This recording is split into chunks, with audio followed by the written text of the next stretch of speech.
नमस्कार दोस्तों, guide of path में आप लोगों का बहुत बहुत स्वागत है। मैं हूं आप लोगों का दोस्त अभिषेक और दोस्तों आज की वीडियो में मैं बात करूंगा दो डेट के बीच के डिफरेंस की। हाँ, अगर आप दो डेट के बीच का डिफरेंस निकालना चाहते हैं तो आप लोग क्या करते हैं, माइनस करते हैं। नहीं, अब आप ये मत करिए क्योंकि ये गलत तरीका है। इसके लिए आप लोगों को एक नया तरीका बताऊंगा। तो आज की इस वीडियो में यही बात करने वाला हूं। पूरा वीडियो को कंप्लीट देखिएगा, चैनल को सब्सक्राइब कीजिएगा और वीडियो को लाइक भी कर दीजिएगा। चलिए शुरू करते हैं, लेकिन आगे बढ़ने से पहले एक छोटी सी रिक्वेस्ट। अगर आप लोगों ने हमारे एक नए चैनल सेंसिबल आर्टिस्ट को सब्सक्राइब नहीं किया है तो प्लीज़ उसे सब्सक्राइब कीजिए। वो मेरी सिस्टर का चैनल है, उसे भी सपोर्ट कीजिए। वहाँ पर भी आपको स्केच आर्ट्स और ड्राइंग से रिलेटेड बहुत सारा कंटेंट मिलेगा और कंटेंट बहुत अच्छा है दोस्तों। आप लोग खुद देखकर वाह करेंगे।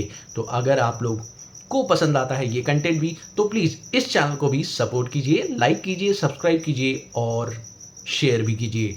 चलिए शुरू करते हैं दोस्तों। आज की वीडियो में हम लोग बात करेंगे, यहाँ पर आपको दो डेट्स दी हुई हैं, स्टार्ट डेट और एंड डेट। अब आपको फाइंड करना है इन दोनों की डेट के बीच का डिफरेंस। और अगर आपको ये फाइंड करना है तो क्या आप ये मैन्युअली कैलकुलेट करेंगे या आपके पास इसके लिए कोई फॉर्मूला है? तो भाई मेरे पास तो इसके लिए बहुत ही बढ़िया फॉर्मूला है। चलिए वो मैं आपको बताता हूँ। पहले आप देखिए आप कैसे कर रहे थे। तो बेसिकली अगर आप ये करते तो भाई पहले ये गिनते कि यहाँ से लेकर यहाँ तक आपके कितने साल हो गए, 5 साल हो गए।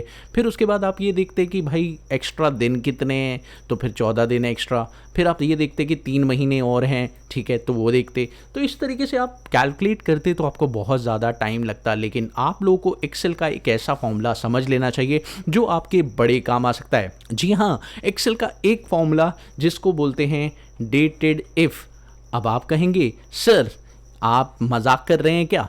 बिल्कुल नहीं, मैं मजाक नहीं कर रहा। यहाँ पर ये फॉर्मूला आपको दिखाई नहीं देगा। जी हाँ, ये फॉर्मूला एक हिडन फॉर्मूला है और अगर आप इसे अप्लाई करना चाहते हैं तो आप लोगों को सिंपली यहाँ पे लिखना है डेटेड इफ। और डेटेड इफ लिखने के बाद जैसे ही ब्रैकेट ओपन करेंगे तब ये फॉर्मूला आपको दिखाई देगा।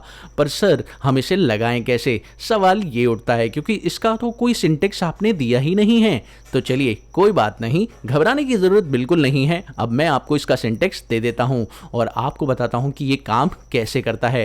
तो ये लीजिए इसका सिंटेक्स और इस सिंटेक्स में आप लोग समझ जाएंगे कि एक्चुअली में ये काम कैसे करता है। तो चलिए देखते हैं। अगर आपको टोटल पीरियड जानना है दोनों डेट के बीच का, यानी टोटल डेज जानने हैं, तो आप यहाँ पे डेटेड इफ फंक्शन लगाइए और डेटेड इफ फंक्शन लगाने के बाद तुरंत आप सिलेक्ट करिए अपनी स्टार्ट डेट और उसके बाद कॉमा डालिए और अपनी एंड डेट सिलेक्ट करिए। उसके बाद कॉमा डालिए और इन्वर्टेड कॉमा में अगर आप डी लिखेंगे तो आपको ये दिन में बता देगा आंसर, यानी टोटल 1932 दिन है दोनों डेट के बीच में। और सेम अगर इस फॉर्मूले को आप कॉपी करते हैं और कॉपी करने के बाद आप इसे मंथ में लगाते हैं, बस आपको करना क्या है, आपको सिंपली यहाँ पर डी की जगह एम कर देना है। और जैसे ही आप ये करेंगे ऑटोमेटिकली आपको पता चल जाएगा कि कितने महीने इन दोनों डेट के बीच में हैं। और अगर आपको साल में पता लगाना है तो बेसिकली आप लोगों को साल में पता लगाने के लिए यहाँ पर लिखना होगा कितने साल हैं।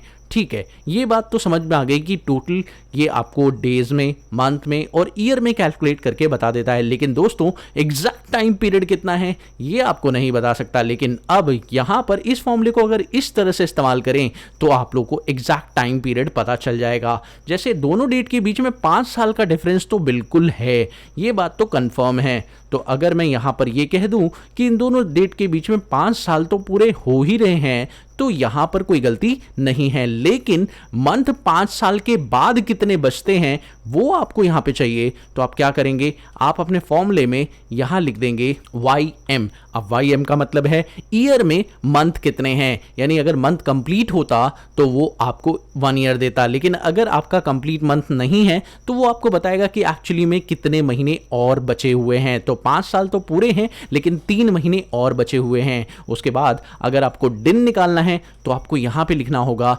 MD। जी हाँ, मंथ में दिन कितने हैं, तो बस 14 दिन हैं। तो अब ये देखिए आप लोगों को इस तरह से आंसर मिल गया। और अगर मान लीजिए मैं इसे चेंज करता हूँ, लेट सपोज मैं इसे 2026 कर देता हूँ, तो अब आप देखिए आपका आंसर भी चेंज हो जाएगा। ये देखिए अब आपको यहाँ पर 6 महीने दिख रहे हैं और 25 दिन एक्स्ट्रा दिख रहे हैं। तो है ना, बहुत ही कमाल की चीज़। और आपको पता चल गया कि एक्चुअल डेट डिफरेंस दोनों डेट के बीच में कितना है। और आप लोगों को ये फॉर्मूला भी आई थिंक अब यूज़ करना आ चुका है बहुत अच्छी तरीके से। और अगर आप ये यूज़ यूज़ कर पा रहे हैं और आपको ये वीडियो पसंद आई है और ये फॉर्मूला भी पसंद आया है तो प्लीज़ इस वीडियो को लाइक करिएगा, क्योंकि इसी तरह की वीडियोस और इसी तरह की ट्रिक्स आप लोगों को इस चैनल पर मिलती रहती है। मिलते हैं अगली वीडियो में एक और नए कंटेंट के साथ, तब तक के लिए देखते रहिए, सीखते रहिए गाइड ऑफ मैड।